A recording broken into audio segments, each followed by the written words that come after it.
नमस्कार। केवीएस या NVS exam की तैयारी कैसी चल रही है? अगर कंप्यूटर सिस्टम वाले सेक्शन को लेकर थोड़ी टेंशन है तो आप बिल्कुल सही जगह पर हैं। आज हम एनसीईआरटी सिलेबस के हिसाब से कंप्यूटर की हर बेसिक बात को एकदम आसान भाषा में समझने वाले हैं। चलिए मिलकर इस कोड को क्रैक करते हैं। तो आज हम इन 5 जरूरी टॉपिक्स पर बात करेंगे। सबसे पहले समझेंगे कि कंप्यूटर आखिर है क्या, फिर उसके दिमाग यानी सीपीयू को जानेंगे, उसकी याददाश्त यानी मेमोरी को समझेंगे, फिर देखेंगे कि डेटा कैसे जानकारी बनता है और आखिर में बात करेंगे सॉफ्टवेयर की, वो चीज़ जो इस मशीन में जान डालती है। ये आपके लिए एक फटाफट और असरदार रिवीजन होने वाला है। तो चलिए अपनी बातचीत की शुरुआत सबसे पहले और सबसे बुनियादी सवाल से करते हैं। आखिर ये कंप्यूटर होता क्या है? इससे पहले कि हम टेक्निकल डिटेल्स में जाएं, 1 मिनट रुककर महान वैज्ञानिक एलन ट्यूरिंग की इस बात पर गौर कीजिए। उन्होंने कहा था कि असली इंटेलिजेंट कंप्यूटर वो होगा जो किसी इंसान को ये धोखा दे सके कि वो खुद भी एक इंसान है। ये बात हमें सोचने पर मजबूर करती है कि कंप्यूटर सिर्फ हिसाब किताब की मशीन नहीं, बल्कि इसमें संभावनाएं बहुत ज्यादा हैं। तो अगर बिल्कुल आसान भाषा में कहें तो कंप्यूटर एक ऐसी मशीन है जो 3 काम करती है। इनपुट लेती है, उसे प्रोसेस करती है और आउटपुट देती है। मतलब आपने कीबोर्ड पर 2+2 टाइप किया, ये हुआ इनपुट। कंप्यूटर ने उसे अपने दिमाग में जोड़ा, ये हुआ प्रोसेस, और स्क्रीन पर 4 दिखा दिया, ये हो गया आउटपुट।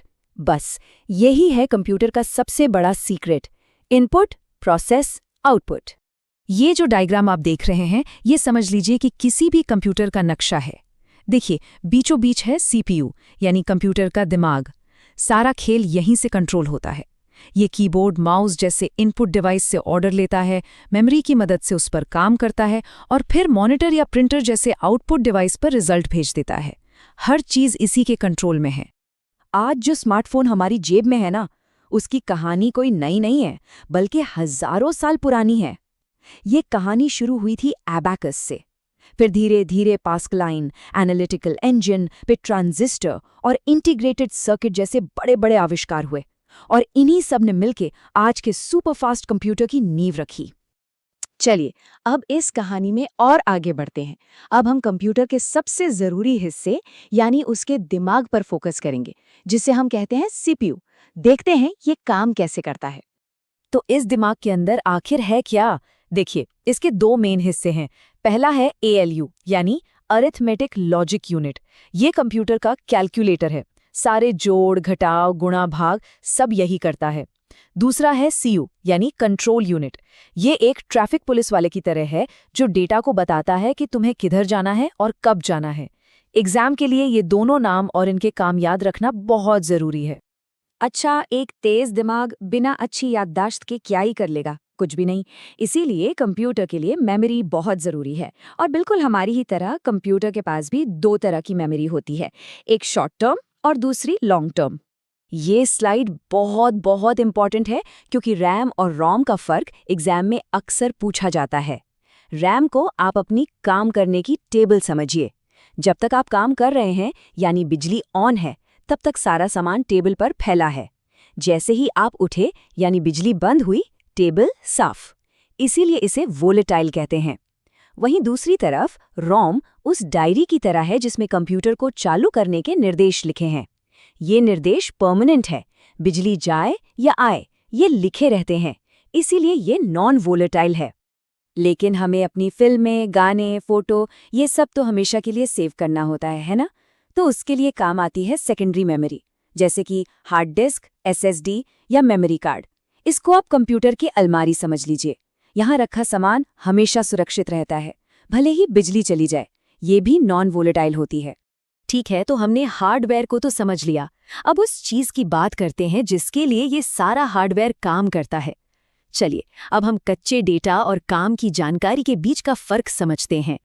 डेटा और जानकारी में क्या फर्क है? सोचिए, मैंने आपको कुछ नंबर दिए, 85, 92, 78। ये सिर्फ डेटा है, इसका अपने आप में कोई मतलब नहीं।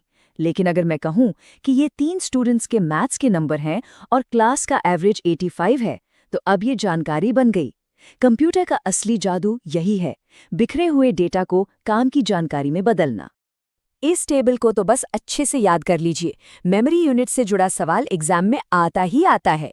किलोबाइट, मेगाबाइट, गीगाबाइट, टेराबाइट, ये क्रम याद रखिए।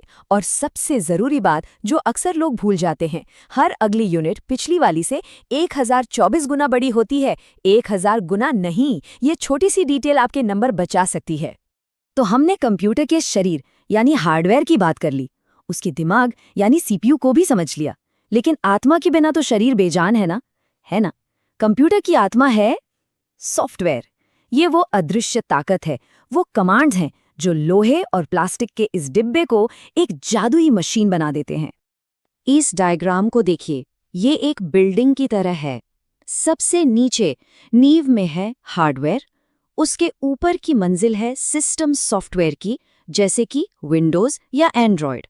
ये हार्डवेयर और हमारे बीच एक पुल का काम करता है।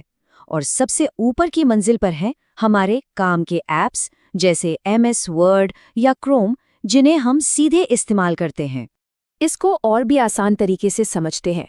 सिस्टम सॉफ्टवेयर को मान लीजिए एक कार का ड्राइवर जो पूरी कार यानी हार्डवेयर को चलाता और कंट्रोल करता है, और एप्लीकेशन सॉफ्टवेयर वो हम हैं यानी सवारी, जो कार में बैठकर अपनी मंजिल पर पहुंचते हैं। ड्राइवर कार के लिए ज़रूरी है और सवारी अपने काम के लिए। ये फ़र्क समझना एग्जाम के लिए बहुत ज़रूरी है। और सभी सिस्टम सॉफ्टवेयर का बॉस कौन है? ऑपरेटिंग सिस्टम यानी OS। चाहे वो विंडोज़ हो, मैक OS हो या फिर एंड्रॉयड, ये किसी कंपनी के मैनेजर की तरह है जो सारे डिपार्टमेंट्स जैसे CPU, मेमोरी, डिवाइस सब पर नज़र रखता है और सबसे सही तरीके से काम करवाता है। बिना OS के कंप्यूटर सचमुच बस एक डिब्बा है। तो हमने कंप्यूटर के सभी हिस्सों को अलग अलग करके देख लिया, लेकिन असली जादू तो तब होता है जब ये सारे हिस्से एक साथ मिलकर काम करते हैं। सोचिए, जब आप कोई ऐप चलाते हैं तो स्क्रीन पर आपका touch, input, processor, CPU, memory, RAM, operating system और वो ऐप, सॉफ्टवेयर सब एक टीम की तरह काम करते हैं। इसी तालमेल से टेक्नोलॉजी इतनी पावरफुल बनती है। उम्मीद है इस रिवीजन से आपको अपने एग्जाम में ज़रूर मदद मिलेगी। All the best.